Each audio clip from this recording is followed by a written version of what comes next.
What's up, everybody? So today's video is going to be on how to improve your shooting workouts according to science. So yes, a lot of the stuff we're going to be talking about is backed by science and research, but also just using some common sense and intuition. If we look at the game and try and simulate a lot of those qualities that we need in the game, we can see what's going to be beneficial for our shooting workouts. So let's just get right into it. So first, I want to start with common shooting myths. So myth number one that everyone's heard is shoot 500 shots a day to get better.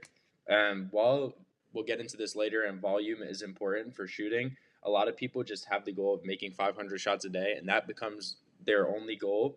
And then the reps, the quality of the reps gets a lot lower because they're fatigued trying to get to 500 shots. They're shooting slower with no defense, just getting into a rhythm, and it really doesn't translate that well. It could build a foundation at first, possibly, but it really doesn't translate that well. And research shows that quality always is going to trump quantity.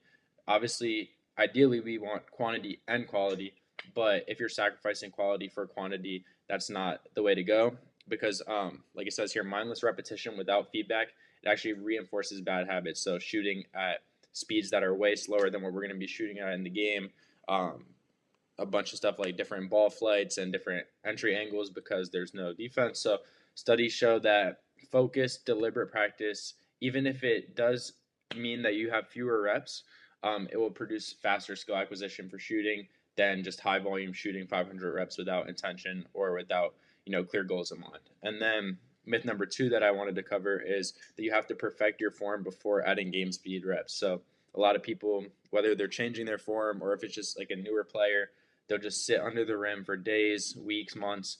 Like that common Steph Curry story where he wasn't allowed to go behind the 3 point line for months while he worked on his form. Yes, there's possibly a time and place for form shooting, but I would say that's actually a myth that you need to perfect your form before adding game speed. I'd say as soon as possible, as we can, repeat a regular jump shot, we should already be moving on to game speed with some movement, because not only does everybody have a different form, there is no perfect form.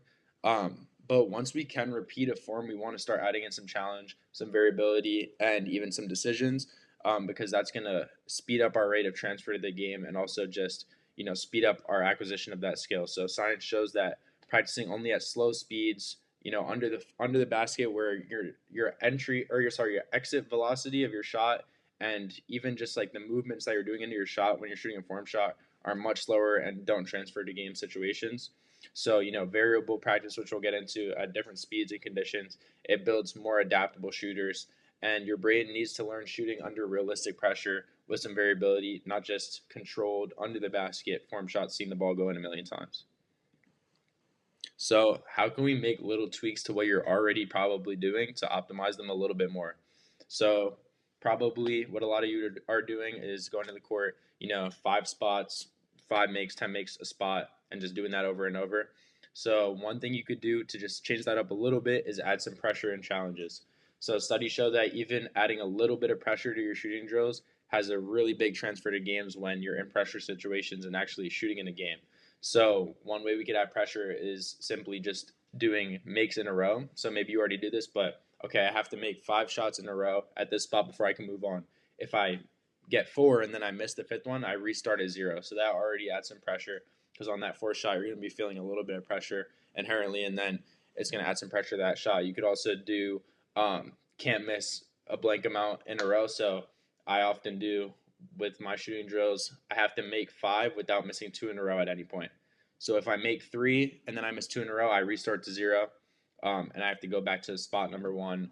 And you could also kind of make this into competition. So if you have a partner, I did this just today. I do this all the time. So 5 spots.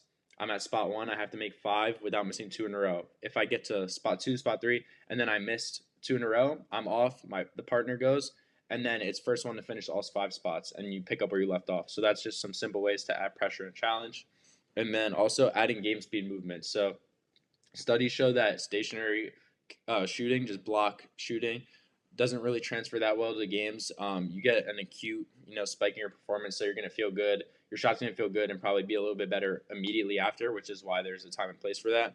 But in the long term, like actually retaining that skill and being able to use it in the long term, it doesn't transfer as well.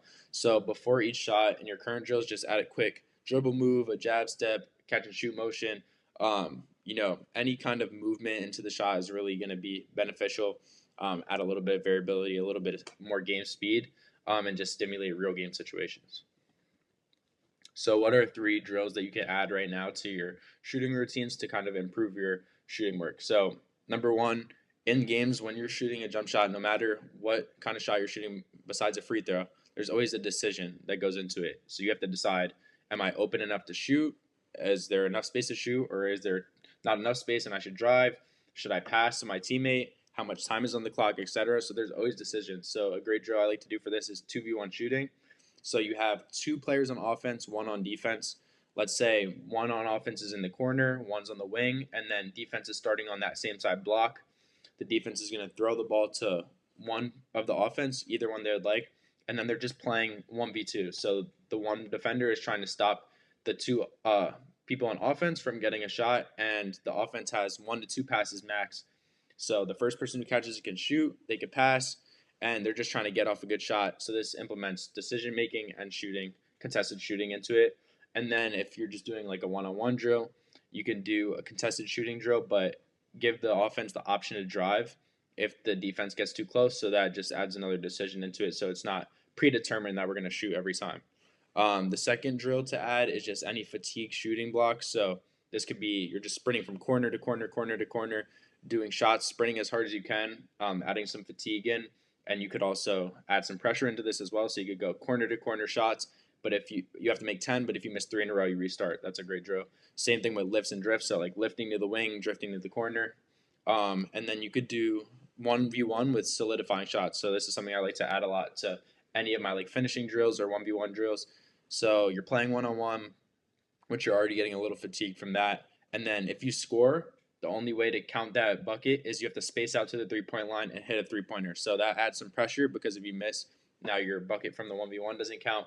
And then it also adds a little fatigue because you're pre-fatigued from the 1v1 rep, and then now you're shooting a single shot with pressure. And then the third drill to add, this is one of the most important ones, is contested shots. So anytime you have a partner and you can have them hold a blocking pad or just do a regular contest, there's so many different drills on my page that you could check out that you can do contested shooting drills, but research shows that practicing against pressure and with the defender and a contest actually dramatically improves performance when you go back to the game and when defenders are present. And it also just is a completely different jump shot. Like the release angle, the release height, the release speed, all these things are so different when you have actual defender contesting than when you're shooting on air. And when you're simulating, actually shooting with a defender, it's going to translate much better. So how can we put this into a weekly schedule? So ideally, we're doing some sort of shooting every day besides one day a week when we're taking a day off. So I would structure your week with, different approaches to your daily shooting sessions. I would have some days that are more volume shooting, a little bit lighter on the body, but still challenging. And then I would have some days that involve more of our, contested live shooting, decision making. So, also, research shows that spacing between these sessions allows us to better consolidate the skills, recover, but also just like our mind adapt and consolidate the skills that we just learned. So let's say you want to do an hour of shooting. It might be even better to just break it up into 30 minutes in the morning, 30 minutes at night, because now in that window in between, your mind is consolidating the information. This is the space learning effect, and you're actually learning better than if you just did an hour straight.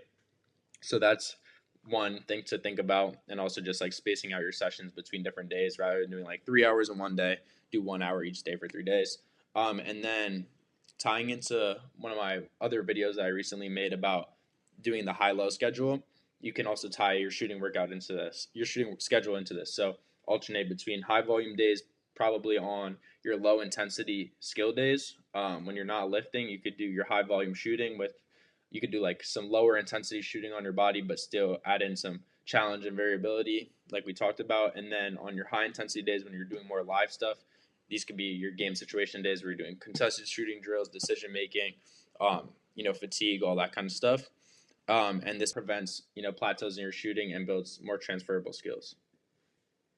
So putting it all together, consistency is really key. Like I said, science shows that regular focused practice sessions of 30 to 40 minutes outperform just sporadic long workouts. So like one day you go to the park and shoot for 3 hours, and then you don't shoot the next day consistency every day, just daily deposits, 30 to 45 to, an hour 15 every day consistently is going to add up over time, rather than just, getting motivated one day and putting in a lot of shots and then the next day not shooting, and just doing that over again. And then progressive overload applies to shooting too. So everybody knows about progressive overload in the weight room. If you bench 135 for 5 reps this week, you want to try and bench 140 for 5 reps the next week. That's progressive overload, how you get stronger. But this applies to shooting work and just our skill work in general as well. So we want to gradually increase the difficulty by adding movement, fatigue, or game speed pressure weekly. So if I did a shooting drill last week and I made 5 out of 10, or sorry, let's say I made 8 out of 10, is probably too easy. The next week, if I do that same drill, I probably want to find a way to add more pressure. So go faster into the drill, have a closer contest, be more fatigued before the shot. We want to keep constantly adding pressure as we're getting better, because for a player that's much better, the same drill for a player that's better is going to be easier for them than a player who's worse. You know what I mean? So as you get better as a player, you need to adjust your drills with that. Everyone says they want to do, their same routines. They've been doing their same routines their whole life. Oh, I'm a pro and I've been doing the same 500 form shots a day, and that's what got me here. But at a certain point, they've already adapted to that routine. Like, it just makes them feel good. It's not really pushing their skill, because they've gotten so much better that routine doesn't challenge them anymore. As always, link in the description of this video if you want to book a call with me to talk about working one-on-one, where all of my videos I can implement all the information that I'm talking about and really build a customized plan for you. This involves, weight room, like strength and conditioning, shooting, nutrition, mindset, basically everything that goes into getting you better. And we'll put it all together into a plan. So yeah, link in the description if you want to check that out. And thanks for watching.